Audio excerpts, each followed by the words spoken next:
राष्ट्रमाता जिजाऊ यांच्या जयंतीच्या परतीची तमान असावी, नजरेत नेहमी नवी दिशा असावी, घरट्याचं काय केव्हाही बांधता येईल, क्षितिजा पलीकडे झेप घेण्याची मनात जिद्द असावी, मनात जिद्द असावी। याप्रमाणे महिला बचत गटातील महिला पुढे जात आहेत हे पाहून खरंच कौतुक वाटतं। ह्याच कौतुकाचं आज माननीय अध्यक्ष मॅडम यांनी आम्ही बसलो होतो तेव्हा म्हणाले की महिलांचाही कुठेतरी सत्कार व्हायला हवा आणि महिलांनाही पुढे यायला पाहिजे, आणि त्यांनी एकदा सत्कार केला। आपल्याला एक कौतुक वाटतं की आपण जेव्हा आपला सत्कार करतो तेव्हा प्रोत्साहन मिळतं की पुढे आपण जावं, काहीतरी करावं, आपला सत्कार होतोय आणि दुसऱ्यांनाही बघून असं वाटतं की आपल्याला त्यांचा सत्कार होतोय म्हणल्यावर आपला पण सत्कार व्हावा। ह्याच थीमला सक्षमीकरणाचा या ठिकाणी त्यांनी चांगला कार्यक्रम त्या राबवतात, त्यांचं सुद्धा या ठिकाणी अभिनंदन करावं असं वाटतं। व आपल्या सर्व जेवढ्यात जास्तीत जास्त त्यांनी मध्यंतरी आपला जे पंतप्रधान मोदी यांच्या फिरता बचत गटांना सुद्धा त्यांनी 10,000 रुपयाचा या ठिकाणी निधी वाटप केला। त्याचे सुद्धा लायसन या ठिकाणी बऱ्याच जणांना भेटते। अशा नगरपंचायतच्या माध्यमातून जे उत्कृष्ट कामं होते त्याला प्रोत्साहन देण्यासाठी अरुणभाई असतील, या ठिकाणी मॅडम असतील, या सातत्याने या ठिकाणी पाठपुरावा करतात आणि त्याच्यासाठी आमचं सुद्धा आम्ही कुठला गट तट न पाहता अरुणभाई सोबत या ठिकाणी सर्वजण या ठिकाणी त्यांच्या खांद्याला खांदा लावून अशा चांगल्या उपक्रमामध्ये आम्ही या ठिकाणी त्यांना फिरायला भाग घेतो आणि त्यांना आमचं या ठिकाणी पूर्ण सहकार्य असतं। व या ठिकाणी दुसरा मुद्दा असा आहे की आपल्या ज्या राष्ट्रमाता मूर्ती आमचे फिरोजभाई शेख, त्याचप्रमाणे या ठिकाणी मोठ्या संख्येने उपस्थित असलेल्या महिला भगिनी, तरुण मित्र हो, वडीलधारी मंडळी, या कार्यक्रमाचं आयोजन करणारे असे आमच्या बचत गटाचं काम करणारे जे एकदम कर्तव्यतेनं काम करतात आणि 5 वर्षापासून ते फार महिलांना एकवटून त्यांच्या सुखदुःखामध्ये होऊन त्यांना प्रत्येक योजना त्यांच्या प्रस्तोर नेण्यासाठी जे काम करतात असे भुसारे मॅडम, आमचे सर्व कर्मचारी वृंद, या ठिकाणी जमलेल्या बंधू आणि भगिनींनो, आज मनोमन खूप आनंद होत आहे। कारण केज नगरपालिकेनं पाठपुरावा करून आजपर्यंत जवळपास 25 बचत गटांना विविध बँकेतून कर्ज उपलब्ध करून दिलं आणि आज केज नगरपंचायतच्या पाठपुराव्यातून आणि कर्मचाऱ्यांच्या सहकार्यातून आणि बचत गटाने व्यवस्थितपणे परतफेड केली असल्यामुळे त्यांच्या सुद्धा सहकार्यातून आज आम्ही 10 बचत गटांना जवळपास 2 लाखापासून 8 लाखापर्यंत आयसीआयसी बँकेकडून कर्ज देण्यामध्ये आज केज नगरपालिका या ठिकाणी सक्षम झालेली आहे। त्यांनी आपलं काम पूर्ण केलेलं आहे आणि येत्या आपण 50चं टार्गेट ठेवलेलं आहे, 50 बचत गटांचं, की 50 बचत गटांना जवळपास 2 लाखापासून 8 लाखापर्यंत कर्ज आपल्याला कसं या महिला बचत गटांना देता येईल केज नगरपंचायतच्या माध्यमातून, यासाठी आपण त्यासाठी रात्रंदिवस आपण त्यासाठी कष्ट करणार आहोत, पाठपुरावा करणार आहोत, विविध अधिकाऱ्यांना जाऊन भेटणार आहोत आणि आमच्या महिला भगिनींना त्यांच्या बचत गटांना सक्षमपणे एक प्रायव्हेट बँकेकडे न जाता किंवा सावकाराकडे न जाता बचत गटाचे पैसे कमीतल्या कमीत व्याज दरामध्ये एक चांगल्या नॅशनलाइज बँकेकडून कसा आमच्या भगिनीला पदरात पडतील आणि त्यांच्या हाताला काम कसं पद्धतीचं मिळेल आणि त्यांना स्वतःचं सक्षमीकरण कसं करता येईल यासाठी केज नगरपंचायत आज रात्रंदिवस या ठिकाणी तुमच्या याच्यामध्ये कुठलंही दुमत नाही। आज या ठिकाणी काम करीत असताना एक सामाजिक बांधिलकी म्हणून या वर्षामध्ये जवळपास 100 बचत गट म्हणजे 100 गुणिले 10 म्हणजे जवळपास 1000 आमच्या माता भगिनी महिला भगिनींना आमच्या हाताला काम भेटावं, तर या योजनेतून आपण 2 लाखापासून 20 लाखापर्यंत कर्ज देऊ शकतो। म्हणजे तुम्ही जर आधीचे 2 लाख रुपये व्यवस्थित फेडले त्याला 4 लाख 5 लाखापर्यंत मिळतं, त्यांनी व्यवस्थित फेडले 8 लाख 10 लाखापर्यंत भेटतं। म्हणजे तुम्ही जर व्यवस्थितपणे रेकॉर्ड मेंटेन केलं, व्यवस्थितपणे हप्ते भरले तर नगरपालिका तुम्हाला कुठेही कमी पडणार नाही आणि आमच्या भगिनींना 20 लाखापर्यंत कशा पद्धतीने लवकरात लवकर लोन देता येईल अशा पद्धतीने 100 बचत गटांना टार्गेट ठेवून आम्ही त्या पद्धतीने या ठिकाणी काम करीत आहोत। मध्ये आम्ही सांगितलं मॅडमला की आपल्या नगरपंचायतच्या माध्यमातून जे आमचे बचत गट केस शहरामध्ये महिला काम करतात त्यांच्यासाठी आम्ही एक 4 दिवस शिबिर लावणार आहोत. त्या शिबिरामध्ये आपल्याला बाहेरचे गव्हर्नमेंटचे अधिकारी असतील, कोणी NGOचे अधिकारी असतील, ते तुम्हाला येऊन या ठिकाणी तुमची एक दिवसाची कार्यशाळा घेतील. आमच्या लांडगे मॅडम खूप चांगलं काम आहे त्यांचं सुद्धा महिलांमध्ये काम करीत असताना.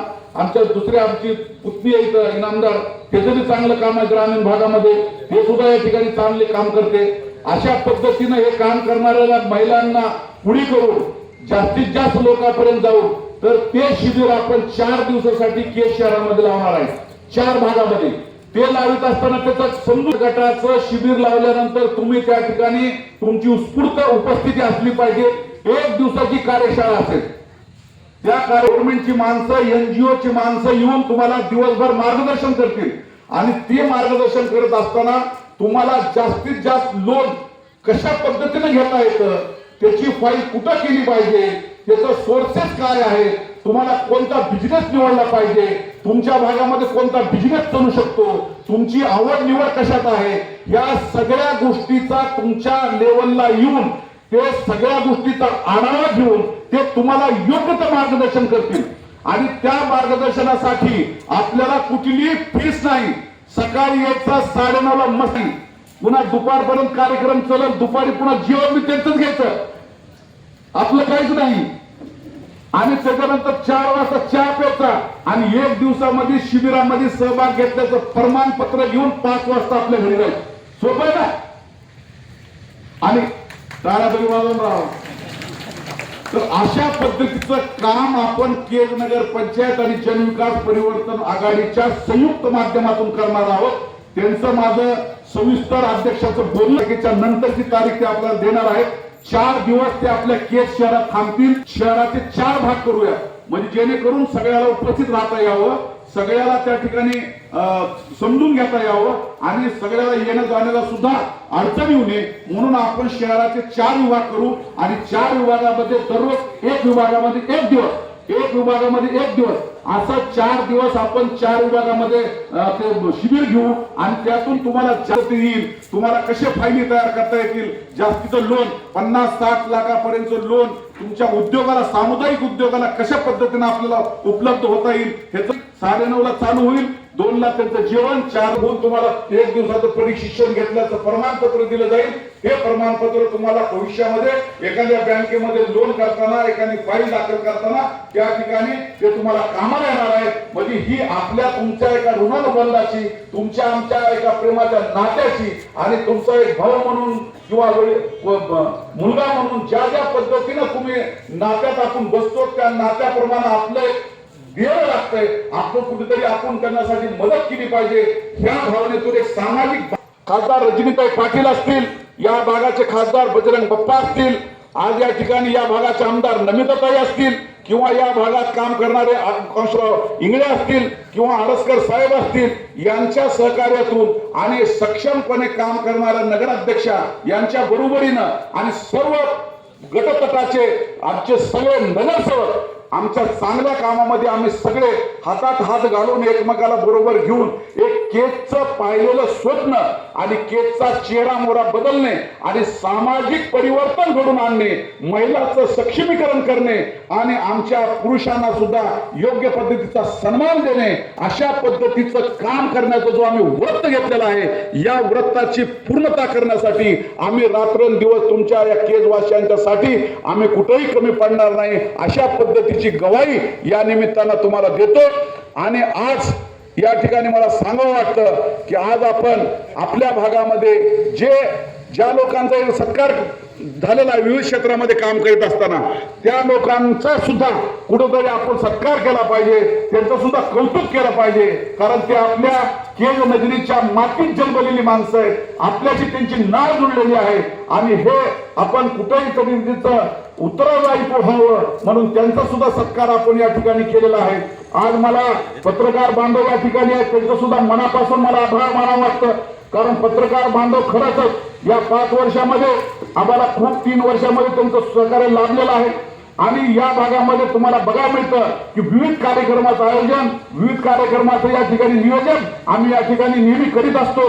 मला या ठिकाणी अभिमानानं सांगायचं वाटतं की एक सामाजिक बांधिलकी म्हणून सर 2000 मजूर कामगाराचं रजिस्ट्रेशन आम्ही केलं आणि त्यांना साहित्याचं वाटप आम्ही या केज नगर पंचायतमध्ये घेतलं आणि त्याच्यातून लाखो रुपये या लोकांपर्यंत पोहोचण्याचं काम केलं. कारण त्याची प्रत्येक शासनाची योजना कशी आमच्या केज नगरीच्या प्रत्येक सामान्य कुटुंबापर्यंत जाईल, क्योंकि हे सरकार गरीबों के सरकार आहे, हे सामान्याचं सरकार आहे. त्याच्यामुळे सामान्याची नाळ कशी जुळत राहील, त्यांच्यापासून कशी योजना प्रत्येक घरापर्यंत जाईल यासाठी आम्ही रात्रंदिवस प्रयत्न करीत असतो. त्याचाच एक भाग म्हणून आम्ही त्या मजुराला त्यांच्या किटचं वाटप केलं. त्याच्यानंतर त्याच्या जी योजना आहेत, त्यांच्या मुलीचं कुणाचं डिलिव्हरीचं अनुदान असेल, लग्नाचं अनुदान असेल, शिक्षणाचं अनुदान असेल, जवळपास 1 कोटी रुपयापर्यंत अनुदान या माध्यमातून आम्ही लोकांपर्यंत पोहोचण्याचा प्रयत्न केला. त्याच पद्धतीनं आज घरकुलाचा विषय होता, त्यासाठी आम्ही रात्रंदिवस पळालो, लोकांपाशी गेलो आणि कुठल्याही पद्धतीचं गट तट जात पात काहीही न करता आज आम्ही त्या ठिकाणी प्रत्येकाला घरकुल देण्याचा असेल, बचत गटाच्या माध्यमातून काम करण्याचं असेल किंवा त्या ठिकाणी त्यांना विविध योजना देण्याचं काम असेल तर केजच्या कानाकोपऱ्यापर्यंत जाऊन त्या ठिकाणी आम्ही त्यांनासाठी मदत करण्याचं काम केलं. भविष्यामध्ये सुद्धा तुम्ही कुठल्याही गोष्टीचं हे न करता मनमोकळेपणानं जसं आम्ही 5 वर्ष सेवा करायला कुठे कमी पडणार नाही, तसा तुमचा सुद्धा आशीर्वाद भविष्यामध्ये आमच्या पाठीशी असावा, तुमचं प्रेम आमच्या पाठीशी असावं आणि आज या ठिकाणी आम्हाला पुन्हा पुन्हा सेवा करण्याची संधी तुमच्यापासून मिळावी एवढीच अपेक्षा या ठिकाणी मी या निमित्तानं करणार आहे. आज सर 1215 घरकुल पंतप्रधान योजनेतले आम्ही मंजूर करून आणले. त्याच्यापैकी जवळपास 200 घरकुलांना पैसे आज आम्ही टाकायला आलो. 200 घरकुलाचे काम या भागामध्ये चालू आहे. आज आमचा 300 रमाईचे घरकुल आम्ही मंजूर केले. त्याच्यामध्ये जवळपास 150 लोकांना घरकुलाची योजना त्यांच्यापासून मिळालेली आहे. म्हणजे आज जर 1,500 घरकुल नगरपालिकेनं अहोरात्र प्रयत्न करून सगळ्याच्या सहकार्यातून माझ्या केजच्या जनतेच्या पदरात टाकण्याचं काम केलं. या वर्षीचं आमचं 1,500 घरकुलाचं टार्गेट आहे. तुम्ही कॅल्क्युलेशन करा, 1,500 घरकुलं जर आपण 2.5 लाखाच्या हिशोबाने जर धरलं तर जवळपास 40 कोटी रुपये त्या निमित्तानं केज नगरीमध्ये येणार आहेत आणि ती केजच्या मार्केटमध्ये फिरणार आहेत. एक भट्टीवाला असेल, विटावाला असेल, सिमेंटवाला असेल, मिस्त्री असेल, सगळ्या गोष्टी असतील. आज जर मिस्त्र्याला जर 4 रुपयाचं काम भेटलं तर त्याच्या 2 रुपयाच्या अपेक्षेपैकी 4 रुपयाचं काम भेटलं तर ती 1 ड्रेस घेण्याच्या ऐवजी 2 ड्रेस घेतो. त्याच्यामुळे दुकानदाराला चांगलं चालतो, किराणा दुकानदाराला चांगलं चालतो, चहावाल्याचे चहा विकतात. म्हणजे सगळा पैसा केजच्या मार्केटमध्ये फिरून ज्यांचा संबंध डायरेक्ट या योजनेशी नसेल तरी सुद्धा त्याच्या घरापर्यंत या ठिकाणी आम्ही लाभ पोहोचण्याचं काम या निमित्तानं करणार आहोत आणि पुढच्या वर्षामध्ये फेज 3 मध्ये 2,000 घरकुल देण्याचं काम आज आपण या ठिकाणी करणार आहोत. आणि एवढा विकासाचा आणि सामाजिक बांधिलकीचा डोंगर जर आम्ही उभा केला तर आमची केजची जनता निश्चितच एवढी बेमान नाही की ती आम्हाला प्रेम आमच्यावर करणार नाही किंवा आशीर्वाद देणार नाही. अशा पद्धतीचं आम्हाला कधी स्वप्न सुद्धा वाटत नाही आणि काही असेल परंतु आमची बांधिलकी म्हणून आम्ही त्यांच्यासाठी कुठेही कमी पडणार नाही हे तुम्हाला या ठिकाणी ठाम सांगू इच्छितो. आणि मॅडम आपल्याला कुठे गेला भुसारे मॅडम, तर त्यांना नाही तर त्यांना तिकडं आम्ही असं इकडं मला 100 घरकुल तिकडून तिकडे जायचं असं काय होणार नाही, काळजी करू नका. या वर्षीचं आपलं 100 घरकुलाचं टार्गेट आहे आणि 100 घरकुलं जर म्हणले तर जवळपास 100 बचत गटाचं टार्गेट आहे. 1,000 महिलांना काम द्यायचंय. आता फक्त एकच विषय आमच्याकडून राहून गेला, त्याच्यासाठी आम्ही अध्यक्ष आणि आमचे सगळे सहकारी प्रयत्न करीत आहोत की अशी काही योजना आणता येईल का की ज्याच्यापासून आपण खूप प्रयत्न करीत आहोत की माल मी त्यांनी द्यायचा आणि आम्ही फक्त बनवायचा आणि ते त्यांनी घेऊन जायचा, जेणेकरून घरात बसून लेकरं बाळा सुना बाळा समाई आमच्या भगिनीला कमीत कमी 400 ते 500 रुपये रोज आपल्या घरात बसून आपल्याला मिळावा की जेणेकरून त्यांनी उचललेले बचत गटाचे पैसे ही त्यांना वेळेवर आपल्या नवऱ्याला हप्ता न मागता स्वतःच्या हिमतीवर त्या ठिकाणी त्यांना देता यावं. कारण या बचत गटातून दूर करण्यासाठी तर आम्ही या नॅशनल बँकेच्या माध्यमातून आपण त्यांना कर्ज उपलब्ध करून देत आहोत. आम्ही ज्यावेळेस इलेक्शन लढलं त्यावेळेस आम्ही बघितलं, प्रत्येक घरी जाण्यात आलं तर त्यावेळेस बघितलं की बचत गटाचे पैसे उचलून आमच्या भगिनी म्हणजे फार की बचत गटाचे पैसे उचलताना 70 किलो वजन असते आणि ते फिटूस तर 60 किलो होते. कारण ते हप्ते भरायचं हे आपलं घुलू घेतात, आपलं तुला देतो आमचं करतो धमकं करतो म्हणून आपलं घेतात पैसे. हप्ता भरायचं म्हणलं की भांडणं काढतात. खरं दादी सगळे भांडणं काढतात, पैसे घेतात घुलून. आणि आता भरू आण जाऊ द्या आता आणतात, तुम्ही आणून देतात आणि बचत गटाचे हप्ते भरायचं झालं की भांडणं काढतात. मग त्यासाठी भांडणं नका काहीच नका. एकदा 50,000 उचलून दिले आणि तुम्ही स्वतःच्या कमाईतून ते हप्ता भरला म्हणजे तुमच्या घरातलं सुद्धा वातावरण खुश. म्हणजे ती भांडणं करीत तुमच्या भागच येतील पुन्हा काय काळजी करू नये. त्याच्यामुळं आमच्या भगिनी सक्षम झाल्या पाहिजे. भगिनी सक्षम झाल्या तर घरातलं वातावरण सक्षम होईल. वातावरण सक्षम झालं तर कुटुंब सक्षम होईल आणि कुटुंब सक्षम झालं तर उद्याची येणारी पिढी सक्षम होईल. आणि ती पिढी सक्षम झाली तर ही कालच्या सारख्या घटना जी घडल्यात ना अशी स्वराज्याचं स्वप्न बघणाऱ्या राजमाता, राष्ट्रमाता जिजाऊ त्या काळामध्ये विधवा आणि परित्यक्तांच्या सोबत काम करून समाजामध्ये समानतेसाठी काम करणाऱ्या अहिल्याराणी होळकर ज्यांच्यामुळे आज मी या ठिकाणी उभा आहे. त्या नसत्या तर कदाचित मी त्या या ठिकाणी उभा नसते किंवा शाळेत जाऊ शकले नसते. अशा क्रांतीज्योती सावित्रीबाई फुले स्वतः शेणाच्या गवळ्यात टाकून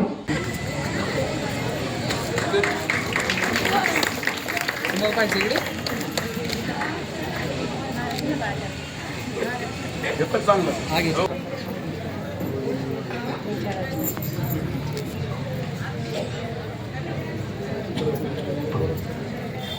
पाहिजे इकडे कुंभारकर आहे कुठे कुंभारकर या समोर पाहिजे. यानंतर ओके, समोर. गौरी महिला बचत गट लोंढे गती